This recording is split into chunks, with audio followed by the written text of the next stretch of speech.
বাংলাদেশে হিন্দু নিপীড়নের প্রতিবাদে রামকৃষ্ণনগরে প্রতিবাদী মিছিল সনাতনী ঐক্য মঞ্চের। সমজেলা কার্যালয়ে হিন্দুদের সুরক্ষা নিশ্চিত করার দাবি জানিয়ে হাই কমিশনার সহ বাংলাদেশের প্রধানমন্ত্রী এবং ভারতের প্রধানমন্ত্রীর উদ্দেশ্যে স্মারকপত্র প্রদান প্রতিবাদকারীদের।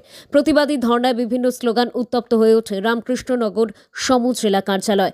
বাংলাদেশে হিন্দু নির্যাতনের বিরুদ্ধে বাংলাদেশের পাশাপাশি বরাকেও বিক্ষোভ চলছে লাগাতার।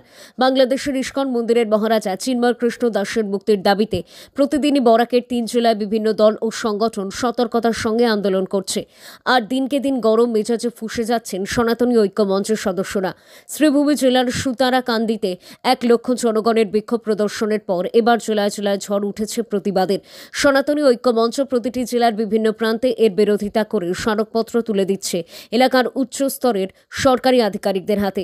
মঙ্গলবার এমনভাবেই বাংলাদেশে হিন্দু নির্যাতনের প্রতিবাদে সনাতনী ঐক্য মঞ্চ ডাকে আজ রামকৃষ্ণনগরে একটি প্রতিবাদ মিছিল বের করা হয়েছে।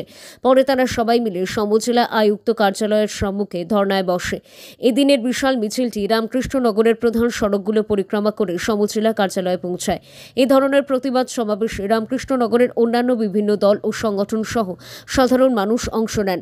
এদিন বিক্ষোভকারীরা বাংলাদেশে হিন্দুদের উপর নির্যাতনের বিরুদ্ধে প্রতিবাদ জানিয়ে ভারত সরকারকে যত তাড়াতাড়ি সম্ভব এই বিষয়ে কার্যকরী ব্যবস্থা নেওয়ার দাবি জানান।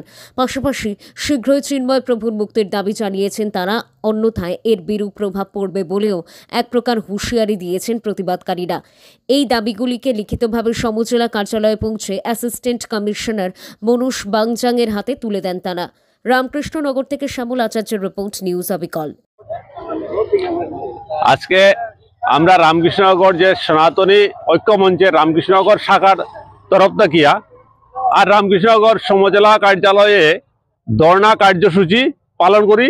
আর সেই সঙ্গে আমরা একটা মেমোরেন্ডাম, যেটা ভারতবর্ষের প্রধানমন্ত্রী, বাংলাদেশ হাই কমিশনার এবং বাংলাদেশ সরকারের যে মুখ্য উপদেষ্টাকে উদ্দেশ্য করিয়া আমরা একটা মেমোরেন্ডাম আজকে দিছি।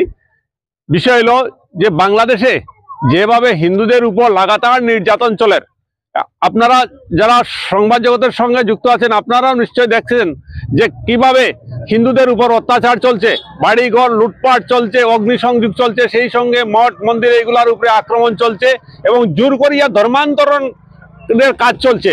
এবারে ফেসবুকের মাধ্যমে এগুলা দেখা যাচ্ছে যে কিভাবে জোর করিয়া বলপূর্বক ধর্মান্তরিত করার প্রয়াস চলছে। এই যে জঘন্য কাজ, এটা মুসলমানদের মধ্যে যে কট্টরপন্থী মুসলমান যারা আছে, জেহাদি মুসলমানরা আছে, তাদের যে এই যে কট্টর ঘৃণ্য মানসিকতা, এগুলো বারবার প্রস্ফুটিত হচ্ছে।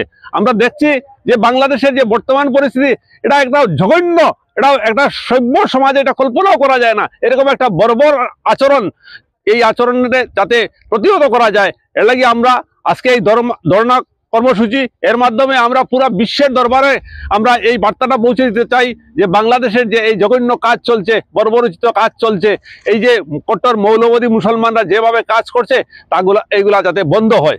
আর সেই সঙ্গে যে চিন্ময় প্রভু, যিনি সনাতনীদের, বাংলাদেশে যেসব হিন্দুরা অবশিষ্ট রয়েছে তাদের যে ঐক্য মঞ্চ গঠন হয়েছে, যে সনাতনী ঐক্য জোট, সেই জোটের মুখপাত্র আর কি চিন্ময় প্রভু যেভাবে হিন্দুদেরকে একত্রিত করিয়া হিন্দুদের দাবি দাওয়া নিয়ে আন্দোলন করছেন, আর সেই আন্দোলনকে দমানোর লাগিয়া আমরা দেখছি যে বাংলাদেশের এই কট্টরপন্থী মৌলবাদী যে সরকার আর সেই চিন্ময় প্রভুরে অ্যারেস্ট করছে।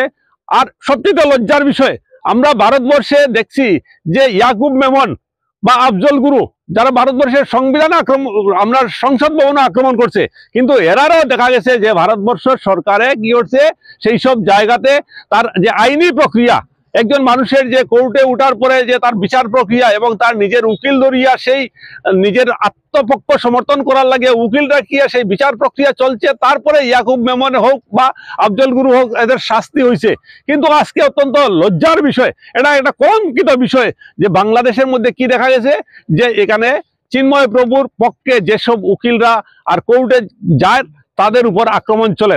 আমরা দেখছি যে চিন্ময় প্রভুর যে মুখ্য উকিল, যে তার উপর যেভাবে অত্যাচার হয়েছে, যেভাবে মারপিট হয়েছে আজকে, আর আইসিইউতে আছেন, এবং বাকি যেসব উকিল আছে সেই সব উকিলরা থ্রেটেনিং দেওয়া হয়েছে যে যদি কেউ চিন্ময় প্রভুর উকালতি করতে যায় তাইলে তারা জবাই করে দেওয়া হইব।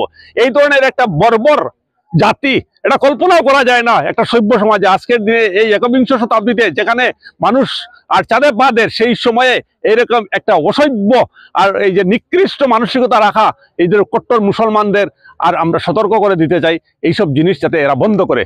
আর সেই সঙ্গে আজকের দিনে আরেকটা বিষয় তো খুব জরুরি বিষয় আছে যে আমরা অনেক সময় দেখি যে আমরা সবাই কই আমরা নিজেরা আমরা বাঙালি, আমরা একটাই পরিচয় বাঙালি, কিন্তু আজকের যে বাংলাদেশে যেসব ঘটনা ঘটছে এখানে যারা মার খার হিন্দু বাঙালি, যারা মারের এখানে কট্টরপন্থী মুসলমান বাঙালি, তো বাঙালিরাই বাঙালিরা মারের। কিন্তু অত্যন্ত লজ্জার বিষয় আমরা যদি আমরা চারপাশে দেখি, আমাদের বরাক উপত্যকারে অনেকেই দেখি যে বাঙালি বাঙালি কইয়া আর চৌকট জল বাসায়, কিন্তু আজকের দিনে এইসব এই বাঙালি প্রেমী যারা আছে এরা কই মুখ লুকাইয়া আছে। বাংলাদেশে যেভাবে এই যে হিন্দু বাঙালিদের উপর যে অত্যাচার চলে এই সময়ে এইসব মুখোশধারী বাঙালি যারা আছে এরা কই? তো এটা একটা বড় প্রশ্ন আজকের দিনে। এইসব মানুষদের আপনার চিহ্নিত করা দরকার এবং হিন্দুরা যদি একত্রিত না হয়, এইসব অন্যায়ের বিরুদ্ধে যদি আন্দোলন খাড়া না করে, প্রতিবাদ না করে, তাহলে বাংলাদেশের অবশিষ্ট হিন্দু যারা আছে এরা নিঃশেষ হয়ে যাইব। আর এটা আমার কাছে একটা বড় বার্তা। একটু আগে আমাদের এখানে একজনের বক্তব্য রাখার সময় বলছেন যে আমার পাশের বাড়িতে আগুন ধরছে দেখি আমি এখানে নিরাপদে আছি, এরকম বাবা ঠিক নাই, এই আগুনটা আমার বাড়িতেও একদিন লাগতে পারে। তো আগের থেকে আমরা সতর্ক হওয়া প্রয়োজন, এর লাগে হিন্দুরার মধ্যে জাগরণ হওয়া প্রয়োজন আছে আর সবাই একজুট হইয়া এই অন্যায়ের প্রতিবাদ করা উচিত। আজকে পুরা দেশব্যাপী এটার প্রতিবাদ চলছে, আসামের প্রত্যেকটা জেলাতে এই ধর্ণা কর্মসূচির মাধ্যমে। আর আমরা আর একদম প্রয়োজন হলে আমরা রাষ্ট্রসংঘ পর্যন্ত আমরা এই যে প্রতিবাদ কার্যক্রম চালাইয়া যাইমু এবং বিশ্বের দরবারে এই বিষয়টা তুলমু যাতে বাংলাদেশের যে এই জঘন্য কাজ চলে এটা বন্ধ যাতে হয়। এইটুকু আমরা আজকের যে বিষয়।